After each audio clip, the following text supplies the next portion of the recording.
আপন হাবিবের সঙ্গে দিদার করেছেন, সাক্ষাৎ করেছেন। আপনারা বলুন, আমার রাসূল কি স্বপ্ন যুগে গেলেন নাকি সশরীরে গেছেন? এটার বাস্তবতা হলো মসজিদুল হারাম থেকে মসজিদুল আকসায় আমার মদিনার কামলিওয়ালা নবী মায়ার নবীকে যখন আল্লাহ পৌঁছালেন, সেখানে সমস্ত আম্বিয়া কেরামকে হাজির করা হয়েছে, যাতে করে পৃথিবীর কোন নবী রাসূলও আমার নবীর এই সফরকে অস্বীকার করতে না পারেন।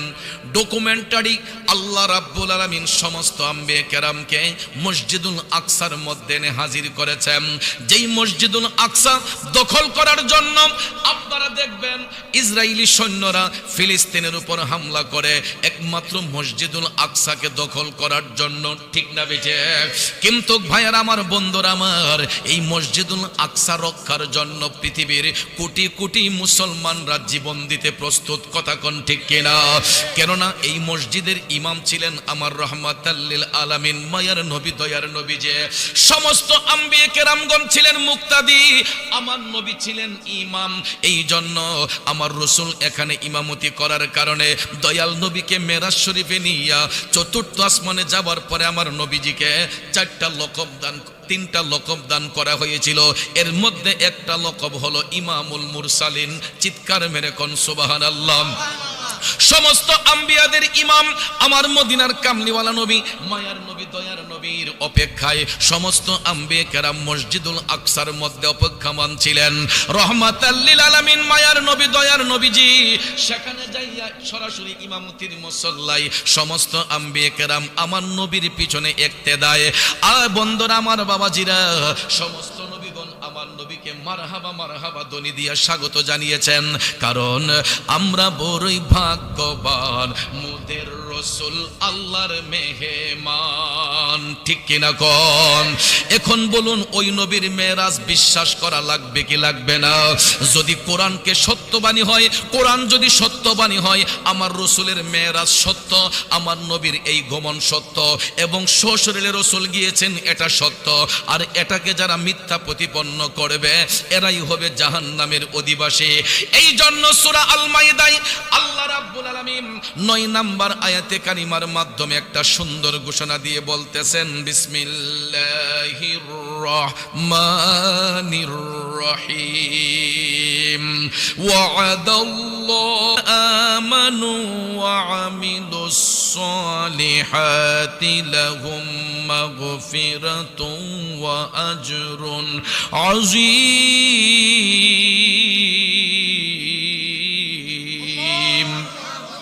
আল্লাহ রাব্বুল আলামিন ওয়াদা করতেছেন, আল্লাহ কয় আমি আল্লাহ ওয়াদা করতেছি, প্রতিজ্ঞা করতেছি, আল্লাযীনা আমানু, যারা ঈমান আনবে, ওয়া আমিলুস সালিহাত, এবং যারা সৎ কাজ করবে, যারা ঈমান আনবে, সৎ কাজ করবে, আল্লাহ তাআলা কয় লাহুম মাগফিরাতুন ওয়া আজরুন আযীম, এদের জন্য আমি আল্লাহর পক্ষ থেকে রয়েছে ক্ষমা এবং তাদের জন্য রয়েছে উত্তম পুরস্কার।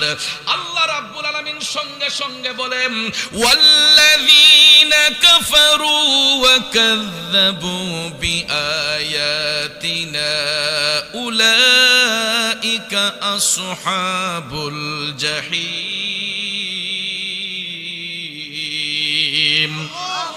আল্লাহ রাব্বুল আলামিন বলতেছেন, সঙ্গে সঙ্গে যারা কুফরি করবে এবং আমার বিধানকে যারা মিথ্যা প্রতিপন্ন করবে, আল্লাহ কয় এরা জাহান্নামের অধিবাসী হয়ে যাবে।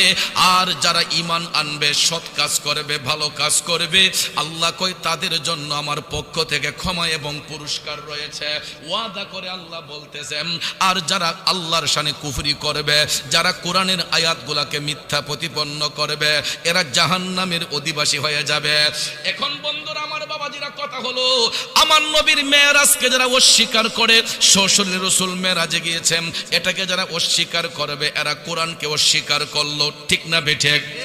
কারণ আল্লাহ রাব্বুল আলামিন সূরা বনী ইসরাঈলের শুরুতে বলেছেন, সুবহানাল্লাযী আসরা বিআবদিহি। আল্লাহ তাআলা এখানে জাতের কসম খেয়ে বলতেছেন যে সুবহান, এটা আশ্চর্যান্বিত শব্দ, যে তিনি সেই মহান সত্তা যিনি আসরা বিআবদিহি লাইলাম মিনাল মাসজিদিল হারামি ইলাল মাসজিদিল আকসা, একই রাতের মধ্যে আপন বান্দা বিআবদিহি আল্লাহ বলেছেন আমার বান্দাকে। এখানে আমার বান্দা মানে আমরা যেরকম বান্দা এরকম নয়, এখানে আব্দুন দ্বারা রসুলের সুরত মুবারককে বোঝানো হয়েছে। তিনি যে রুহানি ভাবে যান নাই, শরীরে গিয়েছেন, এই জন্য এখানে আব্দুন শব্দটি ব্যবহার করা হয়েছে। আল্লাহু আকবার কোন। আমার আল্লাহ কত মহান। এই আব্দুন দ্বারা আমরা যেমন বান্দা, রসুলকে এই রকম বান্দা বোঝানো হয় নাই। এটার তাফসীর খুলে দেখবেন, আমার রসুল যে শরীরে গিয়েছেন, সুরতে বাশার রূপে যে গিয়েছেন, আমার দয়াল নবীজি শরীর মুবারকে গিয়েছেন, এই কারণে এখানে বি আবদিহি শব্দটা আমার আল্লাহ ব্যবহার করেছেন। বন্ধুরে, একই রাতের মধ্যে আমার মদিনার কামলিওয়ালা নবীর ভ্রমণটা হয়েছে, আর এই ভ্রমণটাকে 3টা স্টেপে ভাগ করা হয়েছে। প্রথমটা স্টেপটা হলো মসজিদুল হারাম থেকে মসজিদুল আকসা, সেখান থেকে বাইরে আমার দয়াল নবীর মেরাজ হয়েছে, ঊর্ধ্বগমন হয়েছে। ঊর্ধ্বগমনটা কিন্তু মসজিদুল হারাম থেকে হয় নাই, ঊর্ধ্বগমন হয়েছে মসজিদুল আকসা থেকে বাইতুল মামুর পর্যন্ত। এরপরে বাইতুল মামুর পাড়ি দিয়া সিদরাতুল মুনতাহা পাড়ি দিয়া আরশ আজিম পর্যন্ত, সেখানে আরেকটা ভ্রমণ। মোট কথা এই পুরোটা ভ্রমণটাকে 3টা স্টেপে ভাগ করা হয়েছে। আমি দেখলাম আমার ইতিপূর্বে আমার সম্মানিত আলোচক শাইখ মুফতি গোলাম রাব্বানী কাসিমি সাহেব মেরাজের আলোচনা করেছেন, খুব সুন্দরভাবে তথ্যভিত্তিক কথা বলেছেন। আমিও পুরো রাত যদি মেরাজের আলোচনা করে শেষ করা যাবে না। আমার ভাইয়ের, আমার বন্ধুর, আমার মূল কথা হলো এই সফরের উদ্দেশ্যটা কি, এই সফর আল্লাহ তাআলা কেন হাবিবকে নিয়েছিলেন। এই ভ্রমণটা করানোর একটাই কারণ, আমার আল্লাহর কুদরতি কালামে যত আশ্চর্যান্বিত বিষয় আছে সব কিছু সচক্ষে হাবিবকে দেখানো এবং জানানোই ছিল এই মেরাজের উদ্দেশ্য। ঠিক না বে ঠিক? আজকে আমরা ওয়াজে গেলেই হুজুর কবরের আযাব নিয়ে একটু আলোচনা করেন, হুজুর জাহান্নামের একটু আলোচনা করেন, হুজুর কবর হাসর নিয়ে একটু কথা বলেন, হুজুর পর্দার একটু ওয়াজ করেন, হুজুর মা বাবার একটু ওয়াজ করেন, বলে কি বলে না? বাবাজিরা, আমার বন্ধুরা, আমার জাহান্নামের বর্ণনা পাইলাম কার কাছ থেকে? জান্নাতের বর্ণনা পাইলাম কাছ থেকে? হালাল হারামের বর্ণনা পাইলাম কার কাছ থেকে? মাতা পিতার হক সম্পর্কে সংবাদ পাইলাম কার কাছ থেকে? মাতা পিতার হক সম্পর্কে আলোচনা করব। এই সম্মান, এই বার্তাটা আমাদেরকে দিয়েছেন আল্লাহর হাবিব রাহমাতাল লিল আলামিন। যদি আমার নবীর ভ্রমণ না হইতো, রসুল যদি মেরাজ শরীফে না যাইতেন, আমরা জান্নাত জাহান্নাম সম্পর্কে জানতাম না, আমরা হালাল হারাম সম্পর্কে জানতাম না, পাক না পাক সম্পর্কে জানতাম না, সত্য মিথ্যার পার্থক্য নির্ণয় করতে পারতাম না। কবরে কি অবস্থা হয়, হাসরে কি অবস্থা হয়, মিজানে কি অবস্থা হয়, ফুলসিরাতে কি অবস্থা হবে, এই বিষয়গুলো আমরা জানতাম না, কখনো জানার আমরা সুযোগও ছিল না। একমাত্র জানতে পেরেছে আমার মদিনার কামলিওয়ালা নবীর এই পবিত্র ভ্রমণের কারণে। কথা কোন ঠিক না বেজে? এ বন্ধুরা, আমার বাবাজিরা, মদিনার কামলিওয়ালা নবী, মায়ার নবী, দয়ার নবী, বাইতুল মুকাদ্দাসে সমস্ত আম্বিয়া কেরামের উপস্থিতিতে আমার নবী যখন ইমামতি করলেন, 2 রাকাত নামাজের ইমামতি করার পরে জিবরাইল আলাইহিস সালাম ডাক দিয়া কয়, নবী গো, ওগো মদিনার কামলিওয়ালা নবী, এখন আমাদের বাহনটা উপরের দিকে আরোহণ করবে, আপনার এখন মেরাজ শুরু হবে। মেরাজ শব্দের অর্থই হলো ঊর্ধ্বগমন। আমার বন্ধুরা, বাবাজিরা, 70,000 নূরের ফেরেশতা জিবরাইল আলাইহিস সালাম বুরাকের লাগাম ধরে লাগলেন, দুলহা সেজে আমার নবী এই বুরাকের মধ্যে বসলেন। এখন বন্ধুরা আমার, লিফট যেই রকম উপরের দিকে উঠে, আমার মদিনার কামলিওয়ালা নবীকে নিয়ে বুরাক নামক বাহনটা যখন বিদ্যুতের গতিতে উপর দিকে উঠতে লাগছে, উঠতে উঠতে উঠতে প্রথম আসমানের দ্বার কাছে যখন গেল, প্রথম আসমানের দরজার মধ্যে নক করার সঙ্গে সঙ্গে প্রথম আসমানের ফেরেশতা মেহেতের কাবিল তিনি জানতে চাইলেন কে? জিবরাইল বলতেছেন, আনা জিবরাইল, আমি জিবরাইল।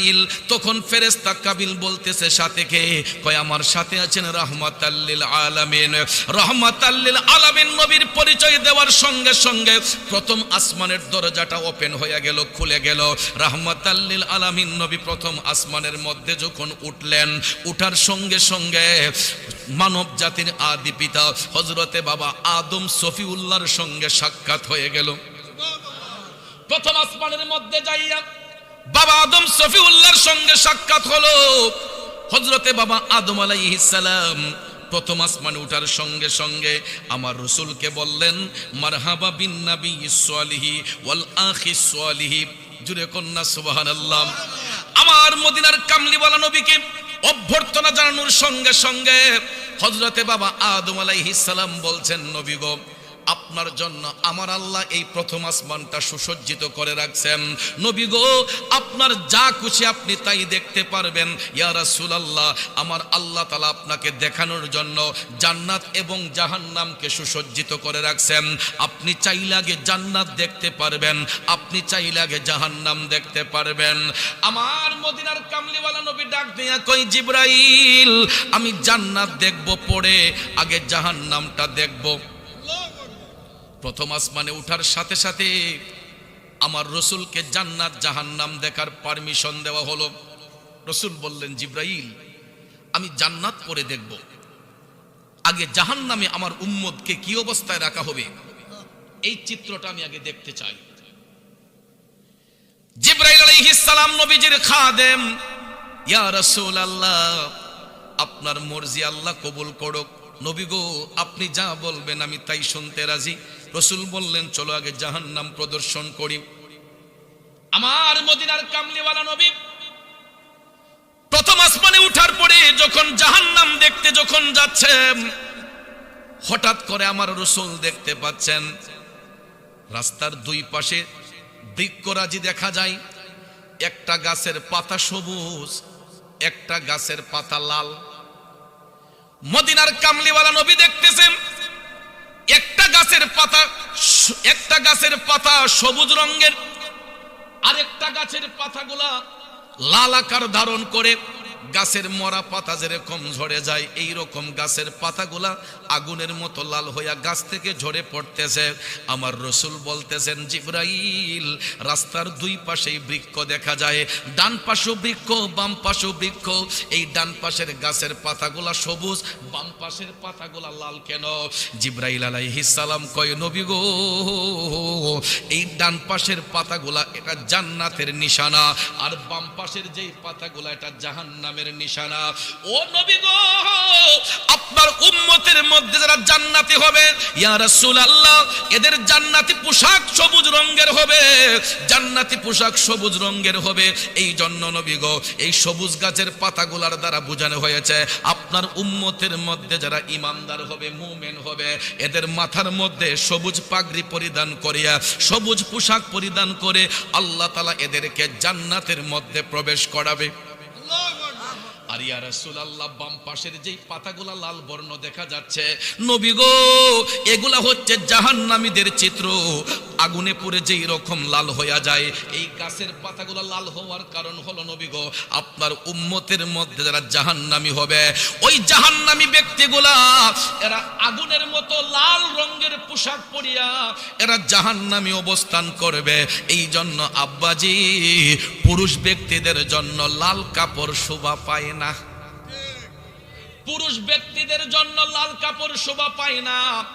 আমার যুবক বন্ধুরা, বাবাজিরা, আমাদের দেশে দেখবেন লাল কাপড় পরে না লোক আসে না নাই? লাল কাপড় পুরুষের জন্য শোভা পায় না। আমার রাসূল যখন সাহাবায়ে কেরামের মাজলিসে বসে আলোচনা করছেন, হঠাৎ করে দেখা যায় লাল রঙের পোশাক পরে এক সাহাবী আমার নবীজির সঙ্গে সাক্ষাৎ করতে আসছেন। আসার সাথে সাথে রাসূল ওনার থেকে মুখটাকে আড়াল করে আমার রাসূল একটু পিছন দিয়ে দিলেন। সাহাবী লজ্জায় কাতর, নবীজি পিছ দিলেন কেন? তখন মদিনার কামলিওয়ালা নবী বলতেছেন, আপনার গায়ের পোশাকটা আপনার বিবিকে দান করে দিন, আপনার গায়ের পোশাকটা আপনার বিবিকে দান করেন। পুরুষ ব্যক্তির গায়ে লাল কাপড় শোভা পায় না। রাসূল বলেছেন উম্মতকে যে আপনি ওই কাপড়টা ফেলে দেওয়ার কথা বলেন নাই, যে এটা আপনার বিবিকে দেন। মহিলারা লাল কাপড় পরতে পারবে, কিন্তু পুরুষের বেলায় লাল কাপড় পরা নিষেধ আছে। কথাটা কি বুঝতে পেরেছেন? কারণ আমার রাসূল জান্নাত জাহান্নাম যখন দেখতে যাচ্ছেন মেরাজ শরীফে যাইয়া, জাহান্নামীদের চিত্র লাল রঙের পোশাক পরিধান করে এরা জাহান্নামের আগুনের নিক্ষিপ্ত হয়ে যাবে। এরপরে ভাইয়েরা আমার, বন্ধুরা আমার, আদম আলাইহিস সালামের কাছ থেকে সাক্ষাৎ করে রসুল যখন প্রথম আসমানে জান্নাত জাহান্নাম দেখতে পারমিশন পাইলেন, জাহান্নাম দেখতে আমার নবী যখন প্রবেশ করলেন, জাহান্নামের গেইটে যাওয়ার সঙ্গে সঙ্গে একটা পচা দুর্গন্ধ নবীজির নাক মুবারকে লাগতেছে। আমার নবী জাহান্নামের পচা দুর্গন্ধ পাইয়া চোখের পানিগুলা টপ টপ করে পড়তেছে। দয়াল নবী আমার জাহান্নামে প্রবেশ করে প্রথমেই কিছু লোক দেখতেছেন, এরা নিজের শরীরের গোশতগুলা নিজে চাবায়া চাবায়া খায়। মানুষ যখন নিজের গোশত নিজে চাবায়া খায়, আমার দয়াল নবী টপ টপ করে কান্না শুরু করে দিলেন। জিবরাইল আলাইহিস সালাম ডাক দিয়া কয়, নবী গো, ও মদিনার কামলিওয়ালা নবীজি, এই লোকগুলো আপনার উম্মতের মধ্যেই একদল লোক দুনিয়ার জমিনে নবী গো, এরা এতিমের সম্পদ গ্রাস করত, হারাম খাইত। ইয়া রাসূলুল্লাহ, এতিমের সম্পদ লুণ্ঠন করত। এতিমদেরকে ঠকানোর কারণে আল্লাহ রাব্বুল আলামিন জাহান্নামী এদের জন্য কোনো খাবারের ব্যবস্থা রাখে নাই। ওই জাহান্নামীগুলা পেটের ক্ষুধায় কাতর হইয়া এরা নিজের গোশত নিজেরা ভক্ষণ করে। ও নবী গো নবী, এরা নিজের গোশত খায়া একবার হাড্ডি বের করবে, আবার তাদের শরীরের মধ্যে গোশত আইসা জয়েন্ট হবে, আবার হাড্ডি বের করবে, আবার গোশত জয়েন্ট হবে। এই রকম ভাবে নবী গো, এরা কিয়ামতের আগ পর্যন্ত, হাসরের ময়দান কায়েম হওয়ার আগ পর্যন্ত নিজের শরীরের গোশত নিজে চাবাইয়া চাবাইয়া খাইবে। চিল্লায়া কি নাউজুবিল্লাহ বলবেন না? আমার নবী মেরাজ শরীফে যাইয়া প্রথম আসমানে গিয়ে জাহান্নাম দেখতে প্রথমে এই দৃশ্য দেখলেন। এরপরে মায়ার নবী বললেন, জিবরাইল আসার একটু ভিতরে যাই। রসুল আর একটু সামনে যাইয়া দেখলেন আরো কিছু কিছু লোক দেখা যায়, এদের পাওগুলা উপর দিকে, মাথাগুলা নিচ দিকে, এবং তাদের মাথার মধ্যে আগুনের তাপ দেওয়া হচ্ছে। মহিলারা চুলায় ভাত রান্নলে যেই রকম ভাতের মগজটা ঠকবক ঠকবক করে আমার বাবাজিরা, ওই জাহান্নামী ব্যক্তিগুলার মাথার মগজটা ভাতের ফেনের মতো ঠকবক করে। আমার নবী টপ টপ করে চোখের পানি মোবারক ছেড়ে কান্দে। জিবরাইল আলাইহিস সালাম কয়, নবী গো, এরাও আপনার উম্মতের মধ্যে একদল লোক, এরা দুনিয়ার জমিনে মানুষ হত্যা করত, রক্তাক্ত করত। নবী গো, এরা মানুষের সঙ্গে ঝগড়াঝাটি করত, এরা অবৈধ সম্পদ দখলকারী লোক। আসেন এরকম?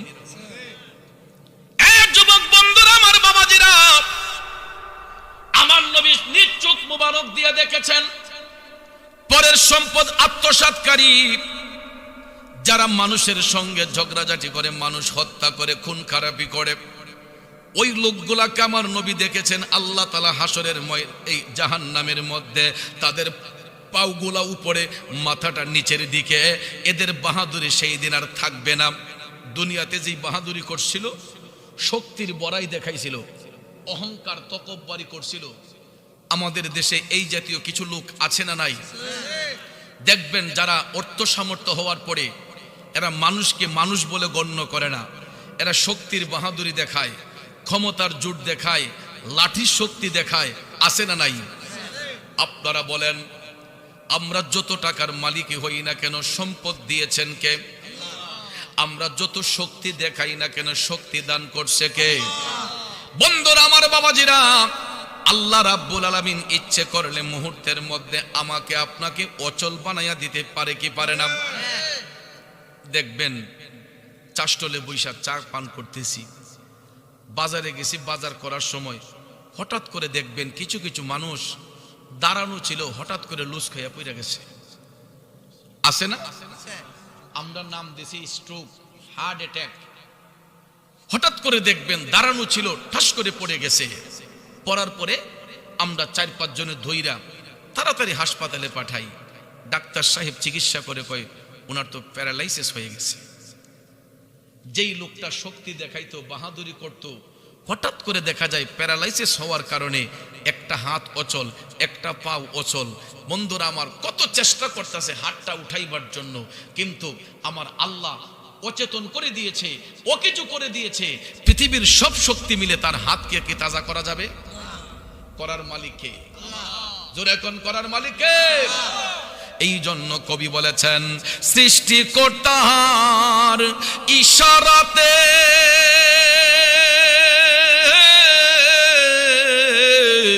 যেতে হবে মাটির নিচেতে,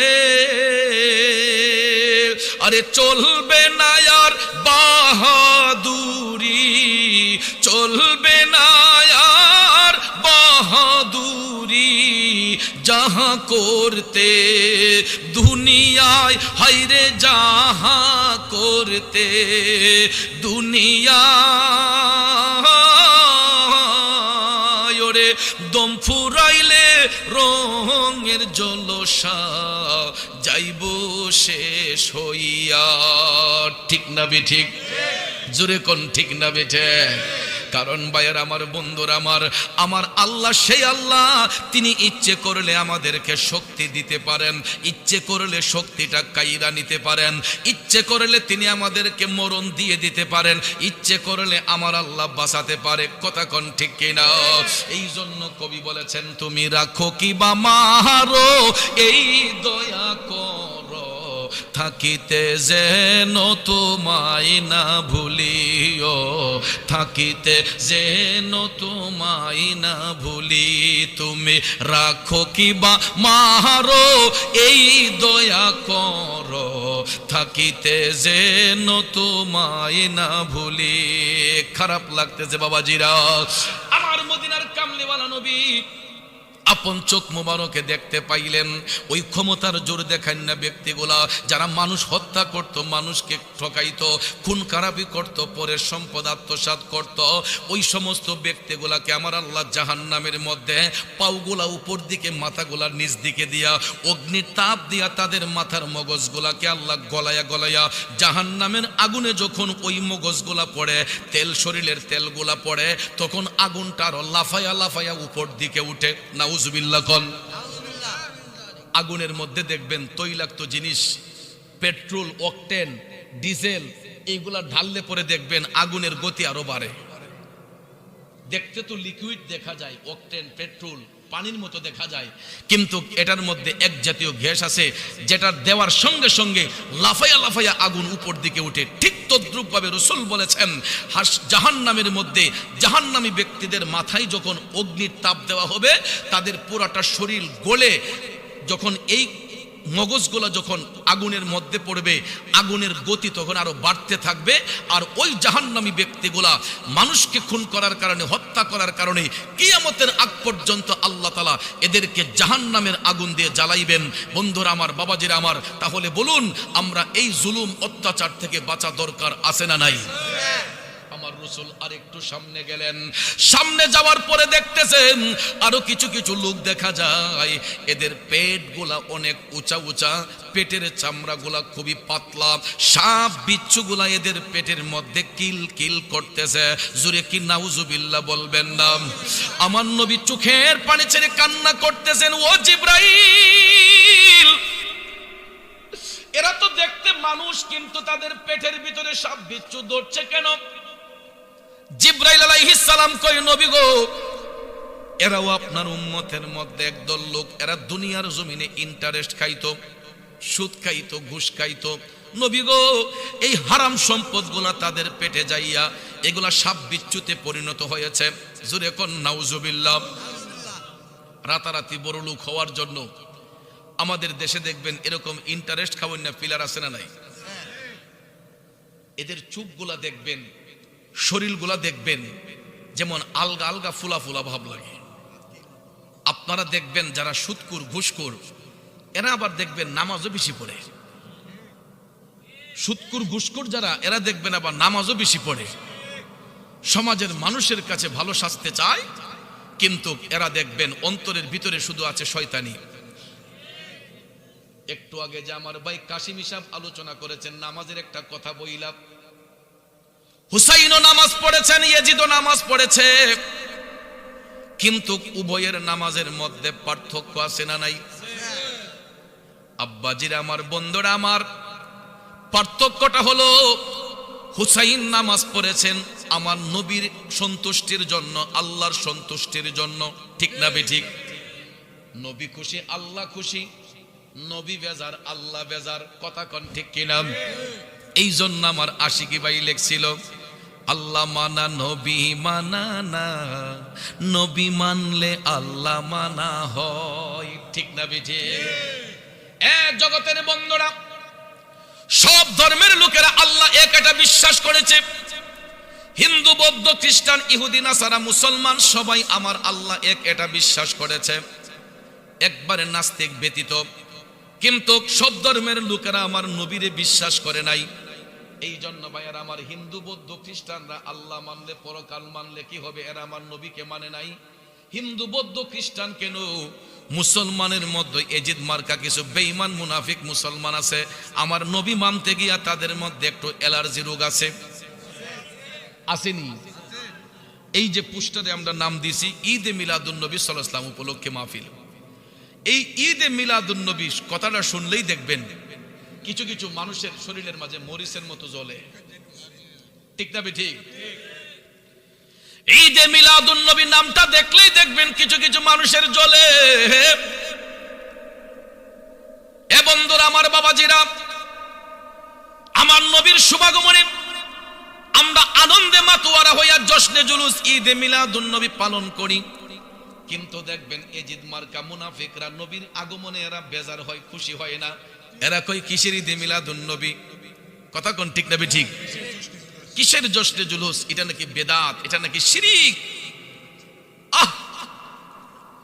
এই জন্য কবি নজরুল বলেছেন, রসুলের অপমানে যদি কাঁদে না তোর মন, মুসলিম নয় মুনাফিক তুই রাসূলের দুশমন, ঠিক কিনা? আমার নবীর অপমানে যদি কারো দিল কাঁপে না, সে যদি মুনাফিকদের সঙ্গ নেই, বুঝতে হবে সেও মুনাফিক, কথা কোন ঠিক কিনা? 1 কোটি মুনাফিক যদি এক পাল্লায় হয়, একটা মুমিন যদি এক পাল্লায় হয়, আমার রাসূল বলেছেন একটা মুমিনের পাল্লাই আমার আল্লাহ ভারী করবে। এটার বাস্তবতা হলো কারবালার ময়দানে ইমাম হুসাইন তিনি যখন 10ই মুহররমে মহান আশুরার দিনে 72টা তীরের আঘাত, 34টা বল্লমের আঘাত, 41টা তরবারির আঘাত ইমাম হুসাইনের শরীর মোবারকের মধ্যে, এ যুবক বন্ধুরা, আমার বাবাজিরা, রক্ত মোবারক গোলা সঞ্চার হচ্ছে, টপ টপ করে পড়তেছে। আকাশ কামদে, বাতাস কামদে, গাছ বৃক্ষ তরুলতা থেকে রক্তের ফুটাগুলা টপ টপ করে পড়তেছে। ইমাম হুসাইন কারবালার ময়দানে শুয়ে আছেন। হঠাৎ করে দেখা যায় আসরের নামাজ যখন হই, আসরের আজান যখন হইল, আসরের আজানটা শুনিয়া ইমাম হুসাইন রক্তমাখা শরীর মুবারক নিয়ে উঠে দাঁড়াতে পারেন না। এরপরও তিনি চেষ্টা করতেছেন নামাজটা পড়তে পারেন কিনা। আল্লাহর মহব্বতে, নবীর মহব্বতে হুসাইন নামাজ পড়ার প্রিপারেশন নিলেন। ওই সময় দেখা যায় পাপিষ্ট সীমার ইবনে জিয়াদ হাওলা বিন ইয়াজিদ আয়েশা ইমাম হুসাইনের বুক মোবারকের মধ্যে বৈশা কয়, হুসাইন, ও হুসাইন, তোমাকে এই সুযোগ দেওয়া হবে না। ইমাম হুসাইন ডাক দিয়া কয়, আরে জাহেলের দলেরা, এ জালিমের দলেরা, আমারে আসরের নামাজটা পড়ার সুযোগ দে। কয়, না না না না, তোমার দেহ থেকে কেল্লা আলাদা করে আমরা গিয়ে আসরের নামাজ পড়ব। কথা বুঝেন নাই? এজিদের গোষ্ঠীরা ইমাম হুসাইনকে কয়, হুসাইন, তোমার দেহ থেকে কেল্লা আলাদা করে আমরা গিয়ে আসরের নামাজ পড়ব। আরো জোরে কোন নাউজুবিল্লাহ। তাহলে হেরাও নামাজি, হুসাইনও নামাজি, নামাজি নামাজি পার্থক্য আছে না নাই? এই জন্য যুবক ভাইয়েরা, আমার কথাটা বুঝাবার জন্য বললাম, সব নামাজিরা মুমিন নয়, সব নামাজিরা মুমিন নয়। কারণ আলালা ঈমান আলিমাল্লাহ মুহাব্বাত আলাহু, যার অন্তরে ঈমান নাই তার মধ্যে কিছু নাই, যার মধ্যে ঈমান নাই, নবীর মহব্বত নাই, তার মধ্যে কিছুই নাই। কথা কোন ঠিক কিনা? নবীর মহব্বত অন্তরে না রাখা সারাদিন যদি নামাজ পড়েন, ওই নামাজ দিয়ে আত্মায় শান্তি আসবে না। এই জন্য ভাইয়ের আমার রাসূল দেখেছেন, সুদখোর ঘুষখোর যারা যারা হারাম খায়, এরা দেখবেন একটু নামাজি হয় বেশি, ঠিক না ঠিক? মানুষের কাছে বুঝায় এরা বালা মানুষ, তলেদা কইলাম এরা খালি গাছ কাটে, দুর্নীতি করে, মানুষের দিলে আঘাত করে। কথা কোন ঠিক না বেঠে? এই জন্য কবি বলেছেন, মন ভাঙ্গে না মসজিদি ভাঙ্গে, ভাঙ্গে আমার আল্লাহর ঘর, ভাঙ্গে আমার আল্লাহর ঘর, মন মন্দিরে আল্লাহর বাড়ি, ব্যথা দিস না তার ভিতর। ঠিক না বেঠে? জুলুমকারীকে আল্লাহ পছন্দ করে না। আপনি নামাজ কাজা করেন, রোজা কাজা করেন, তওবা করলে আল্লাহ ক্ষমা করার ব্যবস্থা রাখছে। কারণ বন্ধুরা আমার, বাবাজিরা, বান্দা যখন বান্দার মনে কষ্ট দিবে, আমার আল্লাহ কয় বান্দা যতক্ষণ ক্ষমা না দিব আমি আল্লাহ ততক্ষণ তারে ক্ষমা দিব না। আমি ইতিপূর্বে অনেকটি মাহফিলে বলেছি যে প্রত্যেকটা রাত সম্মানিত, প্রত্যেকটা দিন সম্মানিত, প্রত্যেকটা মাস সম্মানিত। তবে কিছু কিছু মাসকে, কিছু কিছু রাতকে আমার আল্লাহ স্পেশালভাবে মর্যাদান্বিত করেছেন। আমরা আজকে এতই ভাগ্যবান যে এত মর্যাদাপূর্ণ একটি রাতে আল্লাহ সুবহানাহু ওয়া তাআলা আমাদেরকে জান্নাতের বাগানে বসার সুযোগ দিয়েছেন। আজকের এই রাতটা হলো লাইলাতুল মেরাজ। ওই মেরাজুন নবী উদযাপন উপলক্ষে আজকে এত সুন্দর প্যান্ডেল, এত সুন্দর লাইটিং, এত সুন্দর গেট আমরা দুনিয়াবাসীরা করেছি। ঠিক এই রাতেই আল্লাহ সুবহানাহু ওয়া তাআলা আপন হাবিবের সঙ্গে দিদার করার জন্য, সাক্ষাৎ করার জন্য ফেরেশতাদের মাধ্যমে শুধু দুনিয়া নয়, আল্লাহর কুল কায়নাতকে আমার আল্লাহ সুসজ্জিত করেছেন, সাজিয়েছেন। মহান হাবিবের সঙ্গে দিদার করবেন, সাক্ষাৎ করবেন। জোরে কোন সুবহানাল্লাহ।